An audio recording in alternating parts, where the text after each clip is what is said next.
पुणे लोकसभेचे महायुतीचे उमेदवार मुरलीधर मोहोळ यांची पदयात्रा आता गरवारे कॉलेजच्या या ठिकाणी पोहोचलेली आहे आणि आपण पाहू शकता की जिथपर्यंत नजर जाईल तिथपर्यंत कार्यकर्त्यांची गर्दी झालेली आहे। ठिकठिकाणी मुरलीधर मोहोळ यांचं कार्यकर्त्यांकडून स्वागत केलं जातंय। या पदयात्रेमध्ये उपमुख्यमंत्री देवेंद्र फडणवीस असतील, मंत्री उदय सामंत, चंद्रकांत पाटील, चंद्रशेखर बावनकुळे आदी नेते सहभागी होणार आहेत आणि या पदयात्रा संपल्यानंतर या मुरलीधर मोहोळ यांच्या प्रचारार्थ जाहीर सभा देखील खंडोजी बाबा चौकात होणार आहे। ही जी पदयात्रा आहे ती कोथरूडच्या छत्रपती शिवाजी महाराज पुतळ्यापासून सुरू झालेली आहे आणि आता ही अशीच पुढे पुढे जात खंडोजी बाबा चौकातील छत्रपती संभाजी महाराज पुतळ्यापाशी समारोपन होणार आहे। त्या ठिकाणी जाहीर सभा होणार आहे।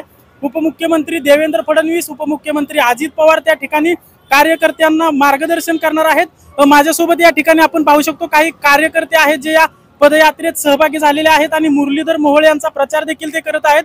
आपण बघितले तर मुरलीधर मोहोळांचे नरेंद्र मोदींचे या ठिकाणी फोटो कार्यकर्त्यांनी हातात घेतलेले आहेत। आपण या कार्यकर्त्यांची प्रतिक्रिया जाणून घेणार आहोत। ही पदयात्रा सुरू आहे।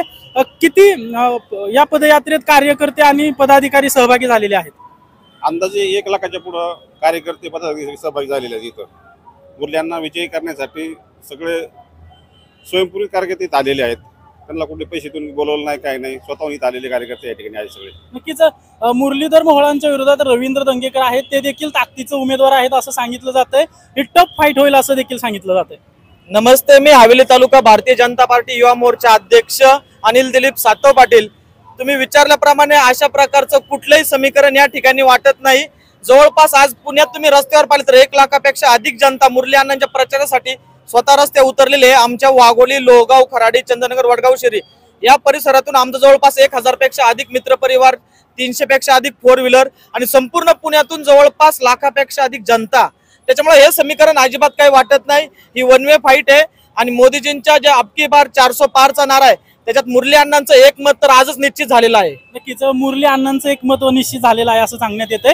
आपण पाहू शकतो ही जी पदयात्रा आहे ती आता खंडोजी बाबा चौकाच्या दिशेने चाललेली आहे। आपण पाठीमागे पाहिलं तर वाहतुकीची समस्या या ठिकाणी जाणवू लागलेली आहे।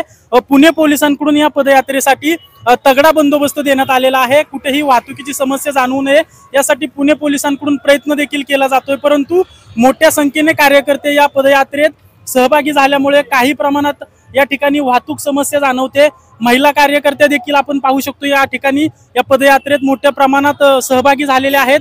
मनसेचे कार्यकर्ते देखील या पदयात्रेत सहभागी झालेले आहेत। थोड्याच वेळात ही पदयात्रा जी आहे ती खंडोजी बाबा चौकात पोहोचणार आहे आणि त्यानंतर त्या ठिकाणी जाहीर सभा देखील होणार आहे। महाराष्ट्र नवनिर्माण सेनेचे कार्यकर्ते जसं आपण म्हणतो या पदयात्रेत मोठ्या प्रमाणात सहभागी झालेले आहेत। आपल्यासोबत एक महाराष्ट्र नवनिर्माण सेनेचे पदाधिकारी कार्यकर्ते आहेत। कुठून आलेला आहात आणि कशा प्रकारे ही पदयात्रा, किती कार्यकर्ते आहेत तुमच्यासोबत? पुणे शहरातील आमच्या पुणे शहर अध्यक्ष साईनाथ बाबर यांच्या नेतृत्वाखाली सन्माननीय राजसाहेब ठाकरे यांच्या आदेशानुसार जे काही आम्हाला